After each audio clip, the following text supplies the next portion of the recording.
పవన్ కళ్యాణ్ గారు ఇప్పుడు కొత్తగా యాక్ట్ చేస్తున్న మూవీ హరిహర వీరమల్లు. అయితే పవన్ కళ్యాణ్ గారు ఈ హరిహర వీరమల్లు మూవీకి ముందు లాస్ట్ యాక్ట్ చేసిన మూవీ భీమ్లా నాయక్. అయితే భీమ్లా నాయక్ మూవీ రిలీజ్ అయ్యి 3 years అయిపోయింది. అయితే భీమ్లా నాయక్ మూవీ రిలీజ్ అయ్యి మంచి హిట్ అయింది. అయితే భీమ్లా నాయక్ మూవీతో పవన్ కళ్యాణ్ గారికి ఒక మంచి హిట్ వచ్చింది. అయితే పవన్ కళ్యాణ్ గారు భీమ్లా నాయక్ మూవీ రిలీజ్ తర్వాత 3 years టైం గ్యాప్ తీసుకొని ఇప్పుడు మళ్ళీ ఈ హరిహర వీరమల్లు మూవీలో యాక్ట్ చేస్తున్నారు పవన్ కళ్యాణ్ గారు. చూడాలి పవన్ కళ్యాణ్ గారికి ఈ హరిహర వీరమల్లు మూవీతో కూడా ఒక మంచి హిట్ తనకి వస్తుందా లేదా అనేది మనం ఈ హరిహర వీరమల్లు మూవీ రిలీజ్ అయ్యాక చూడాలి.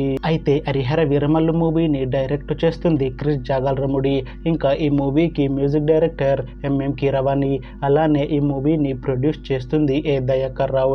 ఇంకా ఈ మూవీలో మెయిన్ లీడ్ యాక్టర్స్గా యాక్ట్ చేస్తుంది పవన్ కళ్యాణ్, అనసూయ భరద్వాజ్, ఇంకా చాలా మంది యాక్టర్లు ఉన్నారు. అయితే అనసూయ భరద్వాజ్ గారు ఇప్పుడు కొత్తగా యాక్ట్ చేస్తున్న మూవీ హరిహర వీరమల్లు. అయితే అనసూయ భరద్వాజ్ గారు ఈ హరిహర వీరమల్లు మూవీకి ముందు లాస్ట్ యాక్ట్ చేసిన మూవీ పుష్ప 2. అయితే పుష్ప 2 మూవీ ఈ మధ్య రిలీజ్ అయ్యి మంచి హిట్ అయింది. అయితే పుష్ప 2 మూవీతో అనసూయ భరద్వాజ్ గారికి ఒక మంచి హిట్ వచ్చింది.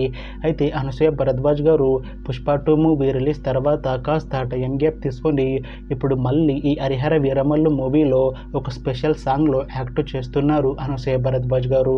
చూడాలి అనసూయ భరద్వాజ్ గారికి ఈ హరిహర వీరమల్లు మూవీతో కూడా ఇంకొక మంచి హిట్ తనకి వస్తుందా లేదా అనేది మనం ఈ హరిహర వీరమల్లు మూవీ రిలీజ్ అయ్యాక చూడాలి.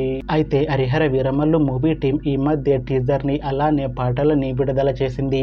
అయితే వాటికి మంచి రెస్పాన్స్ వచ్చింది. అయితే ఈ హరిహర వీరమల్లు మూవీని ఈ జూన్ 12న రిలీజ్ చేస్తున్నారు మూవీ టీం. చూడాలి హరిహర వీరమల్లు మూవీ రిలీజ్ అయ్యాక మంచి హిట్ అవుతుందా లేదా అనేది మనం ఈ హరిహర వీరమల్లు మూవీ రిలీజ్ అయ్యాక చూడాలి. Thanks for watching this video friends. మీకు ఈ వీడియో నచ్చితే ఈ వీడియోని లైక్ చేయండి. ఇంకా ఇలాంటి మూవీ అప్డేట్స్ కోసం ఈ ఛానల్ని సబ్స్క్రైబ్ చేసుకోండి.